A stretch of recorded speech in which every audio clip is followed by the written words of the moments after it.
All right, I'll call the meeting to order. Today is January 4th, 2022 at 5:30 p.m. We have a quorum here, so first order of business is to approve the minutes from December 7th, 2021. A motion to approve. Any discussion? Changes? Hearing none, I have a motion from Dustin. Second. Or Preston, and a second. All in favor, say aye. Aye. Opposed, same sign. The minutes are approved. Aaron. First agenda item is a zoning amendment from HS1 to GI1, GRB Enterprises. The applicant tonight is Mike Bark of GRB Enterprises, currently doing business as Olson Towing. They've submitted a zoning amendment application for property located at 2951 Whitewood Service Road. The application requests to rezone the property from Highway Service 1 to General Industrial 1 zoning. The property is currently described as Tract A in Lot BHP of Schnell's Edition. The primary reason to submit for the submittal of the application is for the current property use to conform with the current zoning, as well as for potential expansion of use for cannabis manufacturing, testing, and cultivation. So currently, this is the location of a towing, storage, and auto repair facility. So as I said, the applicant tends to expand the use of the property to allow for cannabis testing, manufacturing, cultivation, since this is an allowable use within general industrial. The property is currently adjacent to a general industrial zone to the west, so there's no concern about spot zoning. Also, as it is currently, the property is a non-conforming use to its assigned zoning district and highway service. Since towing facilities are currently only allowable in the general industrial zoning district. And in nature, the Whitewood Service Road corridor caters to businesses, industrial in nature. And it's worth noting that the application was received back on November 30th of last year. So since the application has been received, the zoning ordinance has changed, which included changes to notifications and the expansion of the notification zone. But since this was received prior to that ordinance being in effect, staff used the ordinance at the time that was effective at the time, since that was effective on December 14th, and in order to for the timeliness of the application, we processed it as soon as we received it. So therefore, landowners within 150 feet were noticed.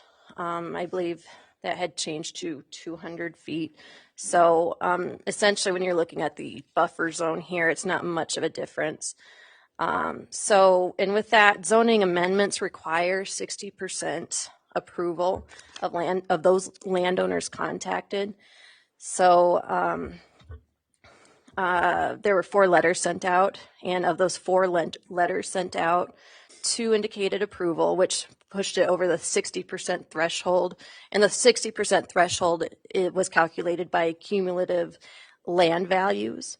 And since then, the ordinance will change to, or had changed to square footage of the land. So we went from land value, considering people's land values versus the size of their lot. So kind of a moot point for this application, but just so you're aware that this process will be changing as we look forward to future zoning amendments. So of the approval, there was 66.24 approval with 2 landowners, which does include the landowner or the applicant themselves, and 2 indicated disapproval at a rate of 24.18%, and 1 did not return a letter, and that would mean implied consent. That would go towards that approval side. No testimony was received from any landowners in favor or disapproval of the request. So with that, since that 60% approval rating was met, the Planning Commission consider whether or not the zoning amendment will fit 4 criteria. What the first one being is it's necessary because of substantially changed or changing conditions of the area. 2, it's consistent with the intent and purposes of the ordinance, Title 18. The third point being it shall not adversely affect any other part of the city or cause any indirect adverse effects from changing the zoning of the property. And 4, the proposed amendment will be consistent with the comprehensive plan as adopted by the city of Sturgis, including the road plan, land use plan, community facilities plan, etc. So if the property is rezoned to general industrial, the current use will be conforming to its zoning district. However, the Planning Commission and at a later date, the City Council can consider if the intended use fits that criteria listed, those 4 criteria I mentioned. So ultimately, Title 39 of the city ordinance will outline any requirements to be met if it is rezoned to general industrial to allow for the cannabis uses. So Title 39 and Title 18 will have these procedures that need to be followed aside from what we're discussing tonight. So tonight we're looking at rezoning, and if they proceed with the cannabis cultivation, manufacturing, licensing, that is a separate ordinance and separate topic on its own. So as long as those conditions are met in those other ordinances, then there should be no perceived risk to the surrounding landowners or to the general public. And all the code references I mentioned in the report, they are linked on the city website and printed out here for reference as well. So the staff recommends that the Planning Commission recommend approval to the City Council and to schedule a public hearing for Monday, February 7th. And the applicants are here if you have any questions for them. And Mike Bark and Brian. Any questions by the commission? Sorry, my mic was off.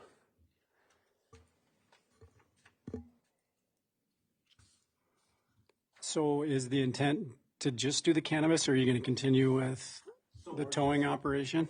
I would like to. Mike, you'll need to get up to the mic so it's on record. Yep. So yeah, we would like to keep the towing there because how that property is, there's the one big building and then other offset building.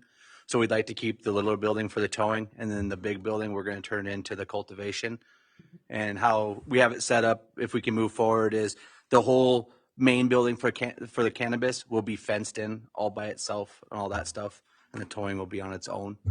So the main building will be fenced in. That 3-bay building will be the towing.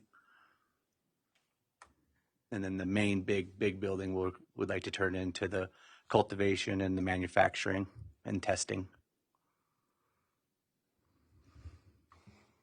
Well, it seems to me that it's non-conforming anyway, so I mean, the industrial zoning is better served for this property, regardless of that. So, well, thank you. Thank you. Any other comments from the public or the commission? Anybody entertain a motion? I'll motion to approve. Motion by David to approve. I'll second it. Second by Dustin. All in favor, say aye. Aye. Opposed, same sign.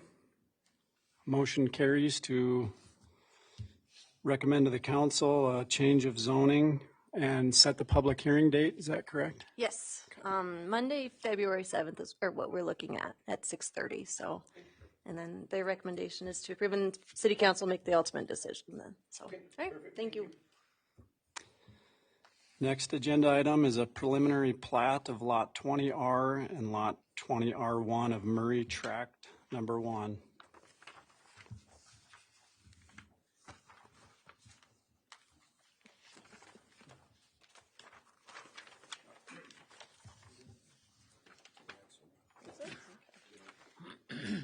So the applicant is Tony Ortiz of, of 2008 View Drive. They've submitted a preliminary plat application of Lot 20R and Lot 20R1 of Murray Tract 1. The property is currently zoned as low-density residential housing, so the preliminary plat is shown on the screen there, intending to subdivide into 2 lots. So Lot 20R is currently has a house and garage on it, and it appears as though setbacks will be met, as well as the minimum lot size requirements and lot width requirements for the low density zoning district. If subdivided, there are no taps to lot 20R1, but connections to Glen Drive, there's a water line and main line running down Glen Drive, so that is possible for potential development to connect into utilities through that street. So with that, considering all their zoning and building code regulations, if it's developed, if everything's met for that, staff recommends approval of the preliminary plat. And I believe the applicants are here tonight, as well as Shannon Bosnitz, who drafted the plat tonight. If you have any questions regarding the preliminary plat, just please direct them to the applicants or Shannon. So just subdividing off excess land. Yep. Just creating another buildable lot. So Looks pretty straightforward. Any questions from the commission? Any from the public? Was there any opposition?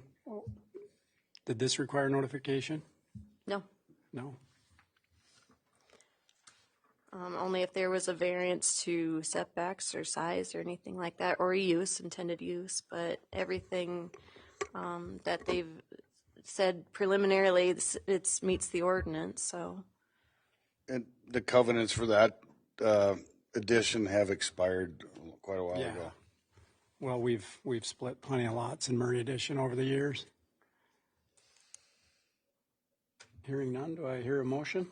I'll make a motion to approve. A motion by Aaron to approve, I'll second. second by Preston. All in favor, say aye. Aye. Aye. Opposed, same sign. Motion carries to recommend approval to the council. Thank you. Next agenda item is preliminary plat of lot 1H1 revised, 1H2, H3, H4, and H5 of Hurley subdivision. So the applicant is Kim O'Connor of 2345 Pipestone Drive. This is preliminary plat of a previously discussed subdivision. Currently, one where you see the house, that's currently platted, but this is to subdivide further lots for potential or for future low density development along Pine Glen Drive. So the lots would range in size from in between 1 and 2 acres. So in addition, the lot 1H1 would be, the lot line would be adjusted to give that a bigger lot size as well. So when this was initially brought forward to Planning Commission, it was determined that improvements to Pine Glen Drive would be required if any further subdivision occurred. So a developer's agreement with the city has been drafted and accepted. So basically, it's a coordination between the city and the developer that there will be a new sewer line, new water line, and road paving down Pine Glen Drive. It's currently gravel and it's not considered as part of city limits. These lots are in city limits. So other improvements that are required would be a cul-de-sac as well. We've been requiring that for most developments along these dead-end roads. So what's missing on this plat is the right-of-way for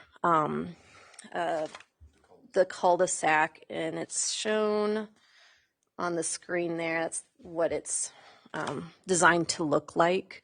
So when we get to the final plat review, we'll have that reflected on the plat. So once the infrastructure is installed to city standards, we'll consider the final plat and go from there. So staff recommends approval of the preliminary plat with the change that the right-of-way is adjusted. And Shannon Vosnes from Baseline Surveying is here on behalf of the applicant. Is this the same layout that if the Marcotte thing were to happen? Did that cul-de-sac get moved further? It Yes, did? this is on her property. This is not encroaching on the city property. So if they were to extend that, they'd probably be required to do another cul-de-sac at the end of that? If 5 years from now or so that was to be extended, the cul-de-sac that was planned would have housing on it anyway. So yes, they would probably be required to do that.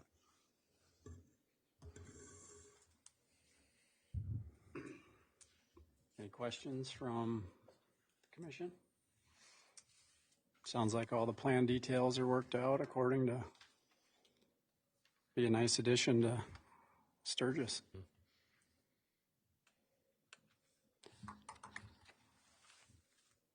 Hearing none, anybody want to make a motion? I'll motion to approve. Motion by Preston to approve. Second by Dustin. All in favor, say aye. Aye. Opposed, same sign.